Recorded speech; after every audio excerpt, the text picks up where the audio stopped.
है दोस्तों, welcome in कौशल ज्ञान यूट्यूब चैनल। वीडियो एक प्रश्न ऊष्माक्षेपी तथा ऊष्माशोषी अभिक्रिया किसे कहते हैं के ऊपर होने वाली है, जिसमें आपको उत्तर बेसिक से कराया जाएगा।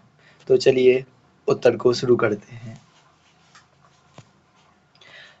पहले हम समझेंगे ऊष्माक्षेपी अभिक्रिया क्या है। तो वह रासायनिक अभिक्रिया जिसके होने से ऊष्मा निकलती है।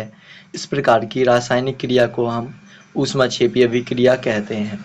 अगर हम सरल भाषा में कहें तो वह रासायनिक अभिक्रिया जिसमें ऊष्मा निकलती है ऊष्माक्षेपी अभिक्रिया कहलाती है।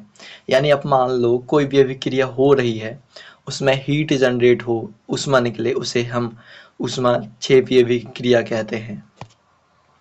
ऊष्माक्षेपी अभिक्रिया के कुछ उदाहरण हैं कैल्शियम ऑक्साइड और पानी की अभिक्रिया। जब हम कैल्शियम ऑक्साइड और पानी की अभिक्रिया कराते हैं, कैल्शियम ऑक्साइड को हम बुझा हुआ चूना भी कहते हैं, तो आपने देखा होगा कि बर्तन में बुलबुले निकलने लगते हैं और कुछ हीट जनरेट होती है। इसी प्रकार जब हम किसी लकड़ी को जलाते हैं तो वह हीट जनरेट करती है, यानी ऊष्मा निकालती है। इसे भी हम ऊष्माक्षेपी अभिक्रिया के उदाहरण के तौर पर देखते हैं। इसके बाद हम समझेंगे ऊष्माशोषी अभिक्रिया। दोस्तों, ऊष्माशोषी नाम से ही स्पष्ट है कि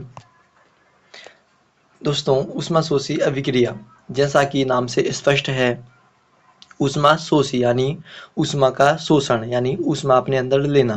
तो परिभाषा है, जब किसी रासायनिक अभिक्रिया में ऊष्मा का शोषण होता है, अर्थात अभिक्रिया में ऊष्मा ली जाती है, तो इसे हम ऊष्माशोषी अभिक्रिया कहते हैं। सरल भाषा में वह अभिक्रिया जिसमें ऊष्मा का अवशोषण होता है ऊष्माशोषी अभिक्रिया कहलाती है। यानी यह ऊष्माक्षेपी अभिक्रिया के अपोजिट होती है। जहाँ पर ऊष्माक्षेपी अभिक्रिया में ऊष्मा जनरेट होती है, वहीं पर ऊष्माशोषी अभिक्रिया ऊष्मा ग्रहण करती है अपने अंदर। ऊष्माशोषी अभिक्रिया के कुछ उदाहरण हैं बर्फ का पिघलना और अमोनियम क्लोराइड और पानी का मिश्रण की अभिक्रिया होना। इन दोनों का हम कंपैरिजन करते हैं, यानी तुलना करते हैं। तो सबसे पहले ऊष्माक्षेपी अभिक्रिया में ऊष्मा का प्रवाह कहाँ होता है।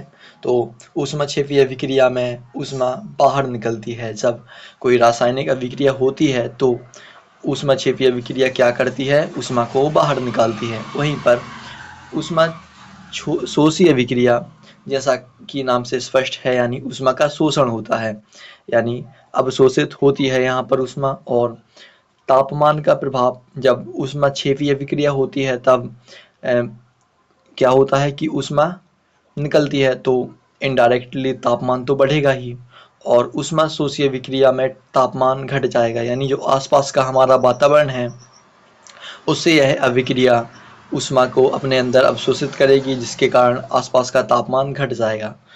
उदाहरण हम वही ले लेते हैं जो हमने अभी देखे थे। तो उदाहरण है ऊष्माक्षेपी अभिक्रिया में लकड़ी का जलना और ऊष्माशोषी अभिक्रिया में बर्फ का पिघलना। I hope you understand the video.